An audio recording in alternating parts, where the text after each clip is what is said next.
YouTube. With that being said, just gonna wrap up that video. We is back with another video, man. As I can tell, today is day 26. But today's day 27, right? I don't know. Today we're gonna get started with this video. Yesterday, as I know, we do have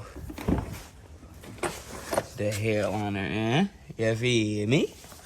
I'm saying, yeah.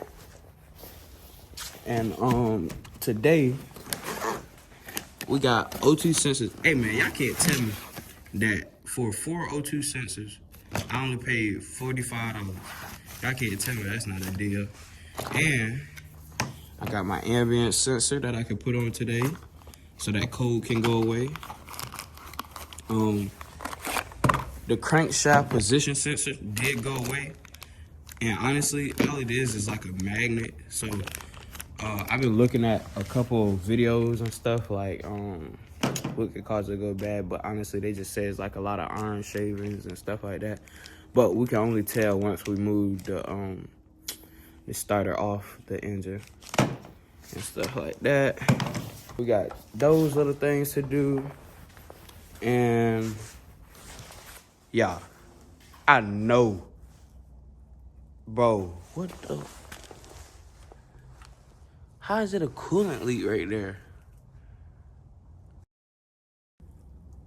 But what's right there? Oh, it's coming from the hose, I think. If y'all can see that, I think it look like it's coming from the hose. Yup. Okay, so we just got a bad hose. We're gonna clean up the area, jack me car up. We're gonna jack me car up. And we're gonna take a look under the car because we do have to change that crankshaft position sensor. Oh, let's go ahead and fix this easy code right here. Ambient temperature sensor. So, right here is where the sensor gets connected.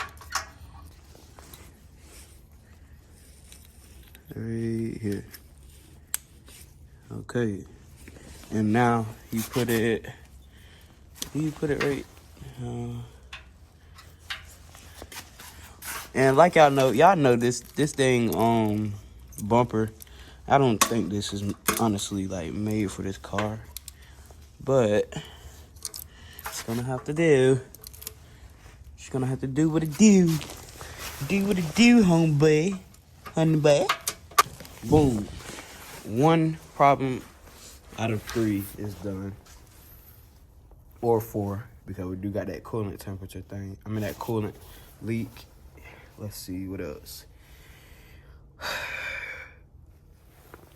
Okay. It's cold as heck out here and I'm not feeling it, homeboy. Alright, let's find this towel real quick. Oh, we got a couple towels right here. Got a couple of them. We got a couple of them. Yeah. Alright, y'all. So we started the engine up. For some reason.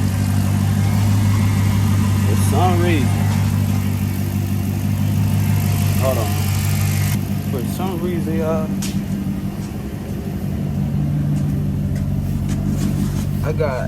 It say I got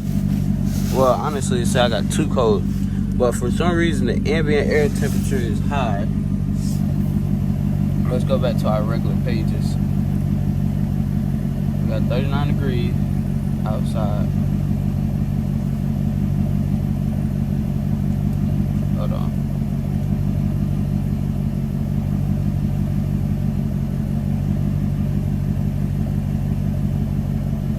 Bro, it's cold as heck outside, y'all. I'm not even gonna lie to y'all. Like, I turned the heat on real quick so I can warm up. And I turned the lights off for right now. So I'm trying to figure this out.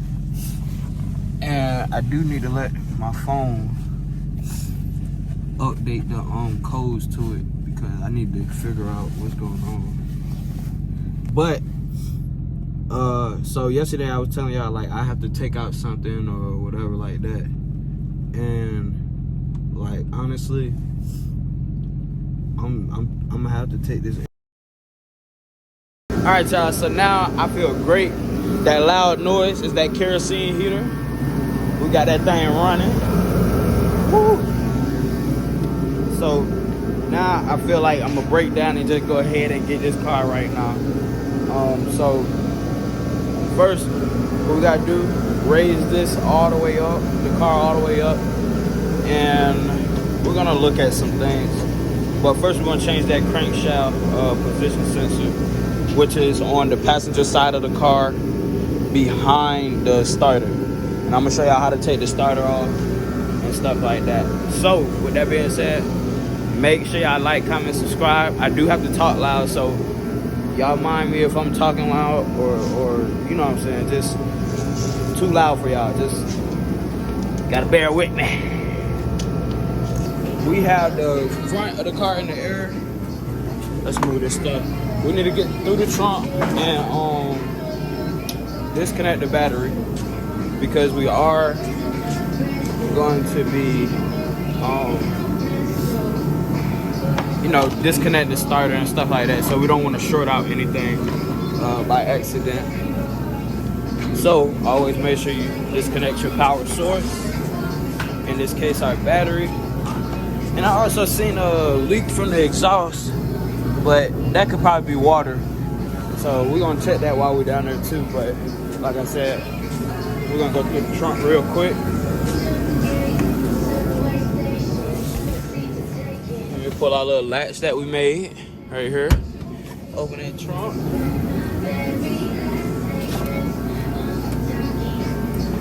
Disconnect this battery.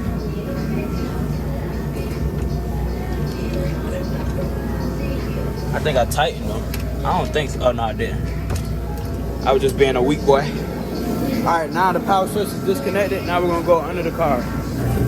3 screws, which is on the back. 1, 2, 3. Let me show you. You got 1 right there, 2, and 3. They all lined up. Hopefully I can see. So I think they're all 15s. Let's see.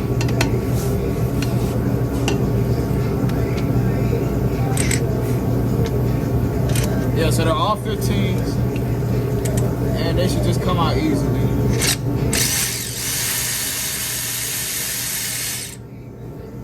And what I like to do is start out with the middle first, and then go ahead and take my 10mm. Well, first we need to disconnect this. Hold on.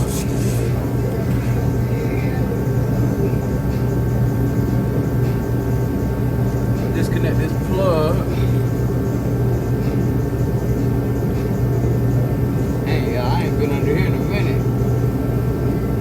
Alright, disconnect your plug. And then you want to take this bolt off. So I'll be right back when we get the bolt off.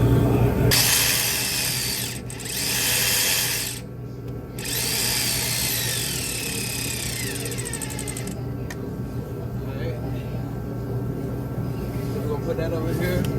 Make sure you keep up with your bolts, because we're gonna need them.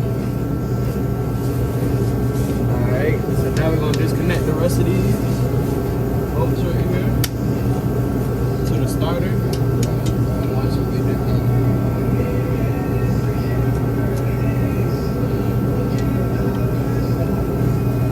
All you gotta do is just move that out the way. Go to the top bolt.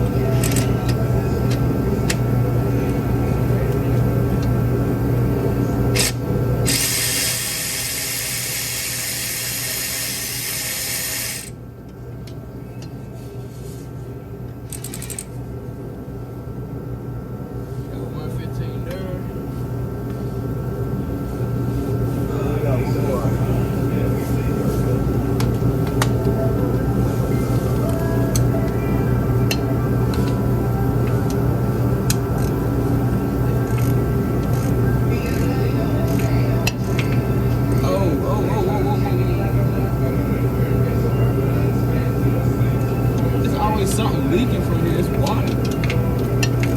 That is not good. Now I gotta see why I didn't even take my dang car apart.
honestly, bro, if y'all don't know, I don't know, man. I don't know if those are right focus anyway. But our crankshaft position sensor is literally right there. So once you disconnect that cord and you unscrew it, you should be able to pull it out. So let me go ahead and get done with that, and then we'll go from there. All right, y'all, so we got the old one out, right? Here go the new one. This the only thing I don't be liking about this, because when you order aftermarket parts, they literally sometimes be looking different. Like, hold on, let me get it over. They be looking so different. Like, wow. Why you can't just keep it like the original part? But that's the life of aftermarket. But I mean, it looked the same. Just this got open magnet or whatever.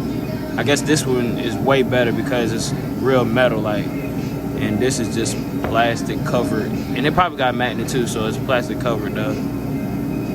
But honestly, I think this one plastic covered so the particles don't stick to it. But it is what it is. We're gonna put this one in. This one didn't come with like a seal, but it is a inner layer or an inner rubber seal in there. So we're gonna see how that go. But other than that, everything else look good. Let's see.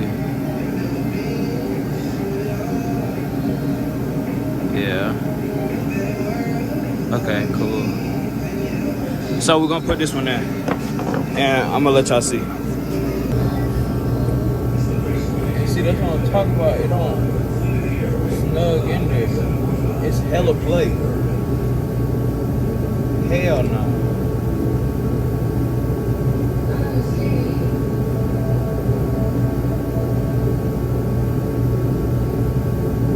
No, sir.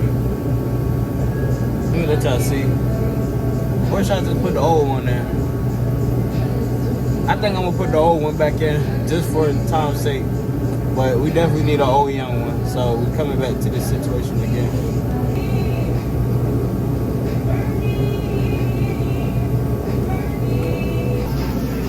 Alright, y'all, so we put it back in. All that good stuff. I did try to maneuver a couple of things around just to see if it'll help with the oil pressure sensor. I started looking under here because if you lift this up, you got plugs under there.